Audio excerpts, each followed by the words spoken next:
संसद के मॉनसून सत्र में विपक्ष और सरकार के बीच टकराव की स्थिति बनी हुई है। विपक्ष जिन मुद्दों पर चर्चा की मांग कर रहा है, सरकार उसके लिए तैयार नहीं हो रही, जिसके चलते संसद की कार्रवाई बार बार स्थगित हो रही है। और जो खबर सामने आ रही है उसने सभी की चिंता बढ़ा दी है। तो क्या है सरकार का प्लान जिससे विपक्ष दिख रहा है परेशान? देखिए इस रिपोर्ट में।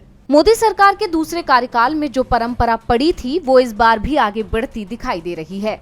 यानी विपक्ष अगर किसी मुद्दे पर चर्चा की डिमांड करे तो उसे मंजूर नहीं किया जाएगा, चाहे संसद चले या ना चले। और जो बिल सरकार को पास कराने हैं वो सदन में बिना चर्चा के और बिना विपक्ष की सहमति जाने पास कराए जाएंगे। यानी सरकार एक बार फिर से विपक्ष के साथ टकराव के रास्ते पर बढ़ती दिखाई दे रही है। संसद में बिल पेश किए जाते थे और बिना चर्चा के उन्हें पास करा लिया जाता था, और इस बार भी मोदी सरकार उसी प्लान पर आगे बढ़ती दिखाई दे रही है। यानी संसद में बिल पेश किए जाएंगे, बिना चर्चा कराए ही उन्हें पास कराया जाएगा, या फिर विपक्ष के सांसदों को सदन की कार्रवाई से निलंबित कर दिया जाएगा।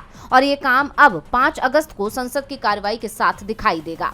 यानी सरकार अपने बहुमत के सहारे विधेयक पास कराएगी, बिल जैसा पेश होगा वैसा ही पास कर दिया जाएगा।